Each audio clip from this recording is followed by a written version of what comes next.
বজবজে cab চালকের সততার নজির। গাড়িতে ফেলে যাওয়া কয়েক লক্ষ টাকার সোনার গহনা সহ ব্যাগ ফিরিয়ে দিলেন ক্যাব চালক। লাইক, শেয়ার, ফলো করুন ফেসবুকে rgm.news ও সাবস্ক্রাইব করুন আমাদের ইউটিউব চ্যানেল rgm নিউজ। সঠিক খবর সবার আগে দেখতে সঙ্গে থাকুন। বজবজে ক্যাব চালকের সততার নজির। গাড়িতে ফেলে যাওয়া কয়েক লক্ষ টাকার সোনার গহনা সহ ব্যাগ ফিরিয়ে দিলেন ক্যাব চালক। ঘটনাটি বজবজ থানা এলাকার। পুলিশ সূত্রে খবর, বজবজের 1 নম্বর ওয়ার্ডের বাসিন্দা প্রিয়াঙ্কা প্যারেটা তার পরিবারের মহিলা সদস্যদের নিয়ে বেশ কয়েকটি ব্যাগ নিয়ে উড়িষ্যা থেকে কলকাতায় ফিরে বাবুঘাট থেকে সকাল 5:30 নাগাদ একটি ক্যাব বুক করে বজবজে ফেরেন। আনুমানিক সকাল 6টা নাগাদ বাড়ি ফিরে প্রিয়াঙ্কা লক্ষ্য করেন তিনি সব ব্যাগ নিলেও তার ব্যক্তিগত গাড়ির মধ্যেই ফেলে রেখে এসেছে ব্যক্তি। ব্যাগে এটিএম কার্ড সহ আনুমানিক প্রায় 9 ভরি সোনার গহনা এবং রূপোর গহনা ছিল। এরপর বজবজ তদন্ত কেন্দ্রে গোটা বিষয় জানালে পুলিশের তৎপরতায় ওই ক্যাব চালকের সাথে যোগাযোগ করা হয়। তারপরেই গাড়ি চালক এসে বজবজ থানায় সেই ব্যাগটা ফিরিয়ে দেন। বজবজ থানার পুলিশের তৎপরতা এবং গাড়ি চালকের সততায় খুশি প্রিয়াঙ্কা পরিবারের সদস্যরা। দক্ষিণ 24 পরগনা থেকে শেখ মনির রিপোর্ট, rgm.news। আপনি কি গাড়ি চালান? আমি ওলা উবের গাড়ি চালাই। আমার গাড়ির নাম্বার হচ্ছে WB057430। আপনার নিজের গাড়ি? আমার নিজের গাড়ি। কি ঘটনাটা কি ঘটেছিল? ঘটনাটা হচ্ছে উনি ধর্মতলা বাস স্ট্যান্ড থেকে উঠেছিল, ঠিক আছে। তো ওঠার পরে উনি আমাকে বলছে, দাদা আমার একটু টয়লেট পেয়েছে, একটু দাঁড়াবেন কোথাও। তো আমি বললাম ঠিক আছে, দাঁড়াবো কোথাও। তো আমি কী করলাম, টয়লেটে আমি বললাম যে এখানে তো অনেক টয়লেট আছে, তাহলে এখানে করে নিই। তো বলছে না, এখানে না, একটু পরিষ্কার জায়গা করি। তো আমি কী করলাম, হাই রোডের ওখানে দাঁড়ালাম, দাঁড়িয়ে উনি টয়লেট করেছে, করে এবার আমি রীতিমতো উনিকে নিয়ে আবার এসে এখানে নামিয়েছি। নামানোর পরে উনি সব লাগেজ ফাগেজ সব নামিয়ে দিয়েছি। নামানোর পরে ওনার যে ব্যাগ ছিল বলছে, তা আমি তো দেখিনি। আমার অলরেডি প্যাসেঞ্জার আমাকে অলরেডি উবের দিয়ে দিয়েছিল। তো আমি সেই প্যাসেঞ্জারটাকে নিতে গেছিলাম, তখন উনি আমাকে ফোন করেছে। আমি বললাম দেখুন, আমি তো কোনো ব্যাগ পাইনি, তো কাস্টমারও আমার গাড়িতে বসে আছে, তাহলে তার সঙ্গে একটু কথা বলে দেখুন।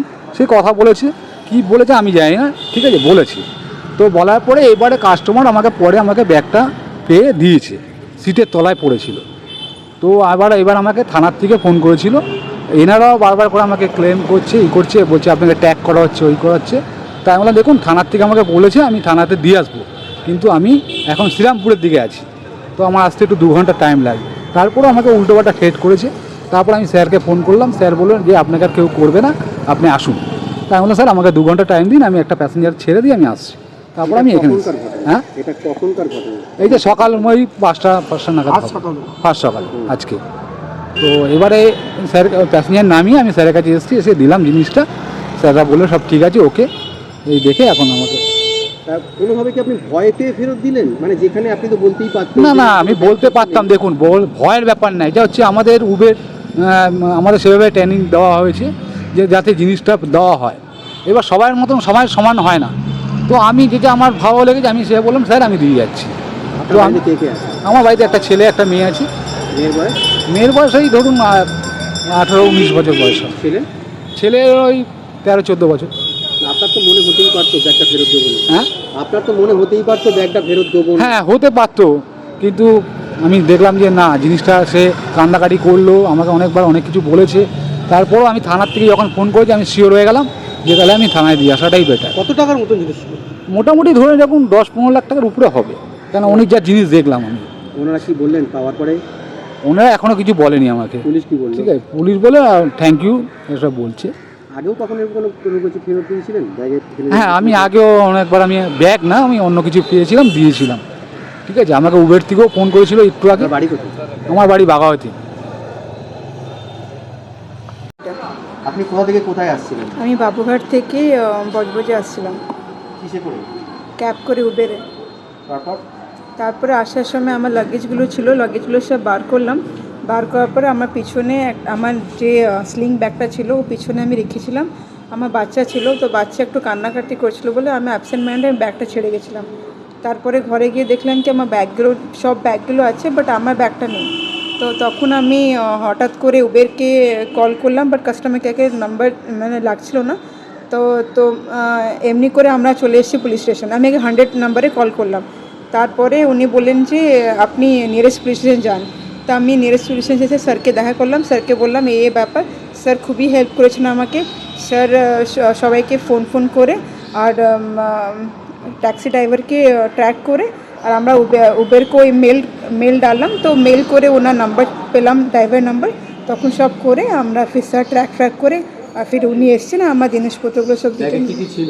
ব্যাগে ওই সোনার জিনিসগুলো গয়না ছিল আমার একটু, আর যেরকম চুড়ি ছিল ওরকম সব গয়না ছিল আমার। কত টাকা মূল্য হবে এটা? ওই 7 লাখ টাকা মতো হবে। 7-8 সোনা লাখ। ছাড়া আর আমার পার্স ছিল আর এটিএম কার্ড ছিল ব্যাস, আর ঘড়ি ছিল। এখন কি আপনি এগুলো রিটার্ন পেলেন? হ্যাঁ স্যার, আমি রিটার্ন পেয়ে যাচ্ছি সব। আপনি কি আপনার তরফ থেকে কোনো পুরস্কার দিচ্ছেন আপনি ক্যাব চালককে? হ্যাঁ, যা মানে ওনার যা ভাড়া আছে, মানে যত কষ্ট করেছেন উনি, তো ওনার ভাড়াটা আমি দিনের যে ভাড়াটা হবে আমি ওনাকে রিটার্ন করে দেবো, তাকে অ্যাটলিস্ট ওনারও লস না হোক। আর ওরা আপনাকে হেল্প করছে, তো আমিও চাই কি ওরাও মানে ভালো, মানে যা লস হয়েছে আমি একটু পে করে দেবো আজকে। যেখানে দাঁড়িয়ে চারিদিকে যে অসততার কথায় সেখানে সততার নজির এটা কী বলবেন? সরি, মানে যেখানে দাঁড়িয়ে সকলেই প্রায় চুরি ছ্যাঁচড়ামিতে যুক্ত, সেখানে দাঁড়িয়ে একজন ব্যক্তি না আমাকে খুবই মানে আমি খুবই মানে আই এম ভেরি হ্যাপি কি উনি এসছেন আর ওইভাবে আমরা রিটার্ন দিয়েছেন, ওটাই ভালো লাগছে। না আমি সকাল থেকে কাঁদছিলাম, আমারও শরীরও ভালো নেই, 2 দিন থেকে আমি ট্রাভেল করছি বাচ্চাকে নিয়ে, তো কালকে থেকে আমার কিছু খাওয়া দাওয়া হয়নি, তো সকাল থেকে আমি পুলিশ স্টেশনে বসে আছি। But thank you so much কি মানে ড্রাইভার খুবই মানে লয়াল ছিল কি উনি এসেছেন আমাকে সব জিনিসপত্র দিলেন। তো আমি চাই কি যে সবই মানে ড্রাইভাররা আছে, মানে উবের হো, ওলা, ইভেন আদারও মানে কারবারও, তো ওরা মানে এই লয়্যালটিটা থাকুক, সো দ্যাট কি আমরা অ্যাজ আ লেডিস আমরা সেফ থাকেন। আমাদের এখানে আমি যখন আসলাম তো আমার কোনো জেন্টস ছিল না, আমরা সব লেডিস ছিলাম, তো একটা ভয়। আমরা 4 জন ছিলাম, 4 জন, আমার মেয়েকে নিয়ে 5 জন ছিলাম। তো ওটাই খুবই আমাকে ভালো লাগলো কি সবাই মানে ও খুবই হেল্পফুল, মানে লাস্টে আমাকে দিয়ে গেলো, তো ওটাই আমাকে ভালো লাগলো। পুলিশের তৎপরতাটা, হ্যাঁ পুলিশ, আমি তো মানে ইমিডিয়েটলি এসে আমি পুলিশকে বললাম মানে কি আমার যা কিছু প্রবলেম ছিল, কারণ আমি জানি কি আমার হাতে কিছু নেই, আর না আমি ট্র্যাকও করতে পারছিলাম না। তো তাই জন্য যখন আমি ফোনও করলাম উনি বললেন কি প্যাসেঞ্জার নিয়ে যাচ্ছেন তো কিছু নেই, তখন আমি আরও প্যানিক হয়ে গেলাম, কেন কি যদি উনি বলতেন কি হ্যাঁ আমার কাছে ব্যাগটা আছে তাহলে অতটা প্যানিক আমি হতাম না। তো মেবি উনিও প্যাসেঞ্জার নিয়ে আছেন, তো ওনার সিচুয়েশান আমার এখানে সিচুয়েশান কি আমার সব জিনিস হারিয়ে গেল, আর ও সিচুয়েশন বলছে কি মানে আমার কিছু নেই এখানে। তখন আমি হঠাৎ করে প্যানিক হয়ে আমার শরীরটাও খারাপ হয়ে গেল, তখন কেঁদে স্যারের কাছে আসলাম। স্যার আমায় খুবই হেল্প করলেন, স্যার বললেন কি বজবজ এই চৌরাস্তা আমার বাড়ি। আমার নামটা প্রিয়াঙ্কা। তো উনিকে নিয়ে এসেছি, উনি বলছে আমার টয়লেট পেয়েছি খুব, আমার দাদা কোথাও দাঁড়াবে টয়লেট করে। আমি উনিকে দাঁড়িয়েছি, আমরা হাই রোডের উপরে দাঁড়িয়ে আমি টয়লেট করিয়েছি উনিকে, তারপর উনিকে এখানে ছেড়ে দিয়েছি। এবার আমার তখন আমার একটা বুকিং ঢুকে গেছে, উনিরা জানে আমি কথা বলছিলাম কাস্টমার সাথে, তো আমি তো জানি না ব্যাগ ফ্যাগ কী আছে, তো ওনাদের ব্যাগ আমি সব নামিয়ে দিয়েছি পিছনে, ওনারা মেছলা ছিল বলে আমি নামিয়ে দিয়েছি। ভেতরে যে দেখি আমার গাড়ির ভেতরে কী আছে আমি তো জানি না, আমার যেটা কর্তব্য আমি সেটা করেছি, দেখি সব জিনিসগুলি নামিয়ে। এবার পরে আমাকে উনিরা ফোন করছি যে আপনার গাড়িতে ব্যাগ আছে, আমি দেখুন আমার কাছে কোনো ব্যাগ তো আমি দেখতে পাচ্ছি না, অলরেডি আমার গাড়িতে কাস্টমার বসে গেছে, তো আপনি কাস্টমারের সঙ্গে কথা বলুন। কাস্টমারের সঙ্গে কথা বলার জন্য আমি দিয়েছি কাস্টমারের সঙ্গে, ওনারা কী বলছে আমি জানি না, ঠিক আছে। তারপরে আমি স্যার আমাকে ফোন করেছিল, তো আমি বললাম স্যার আমি একটু অনেক দূরে আছি, আমি পরে আসছি আপনার কাছে। তারপরে রীতিমতো আমাকে এরা ধমকি দিচ্ছে। এক মিনিট আমি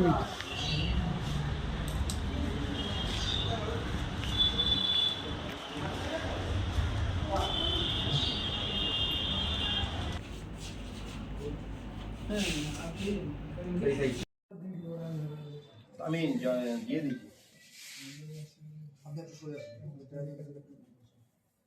এই সুইচটা আপনার লাইটটা জ্বলবে কফি তাহলে পুরো না না না আপনি টিচারে যাবেন কোন আপনি এই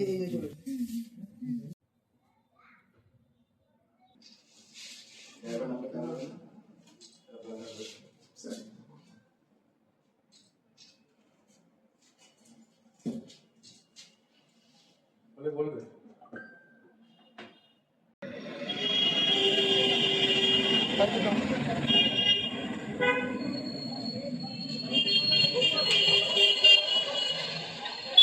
আপনার বাড়ি, অফিস এবং দোকানকে সুরক্ষিত রাখুন টোটাল সিকিউরিটি সলিউশনের সাথে। আমরা বিভিন্ন নামি দামি ব্র্যান্ডের সিসিটিভি ও সিসিটিভি সংক্রান্ত যাবতীয় অ্যাক্সেসরিজ বিক্রয় করার পাশাপাশি সার্ভিসও প্রোভাইড করে থাকি। টোটাল সিকিউরিটি সলিউশন একটি নির্ভরযোগ্য প্রতিষ্ঠান যা 24/7 সার্ভিস প্রোভাইড করে থাকে। তাছাড়া এই প্রতিষ্ঠান দীর্ঘদিন ধরে যত্ন সহকারে দোকান, বাড়ি, কারখানা, school, nursing home, hotel, restaurant, শোরুমগুলিতে পরিষেবা দিয়ে চলেছে। আমাদের এখানে প্রশিক্ষণপ্রাপ্ত টেকনিশিয়ান দ্বারা কাজ করানো হয়। আমাদের ঠিকানা গার্ডেন রিচ মেটিয়া ব্রুজ, কলকাতা 700024। বিশদে জানতে যোগাযোগ করুন 7003047447 এই নম্বরে।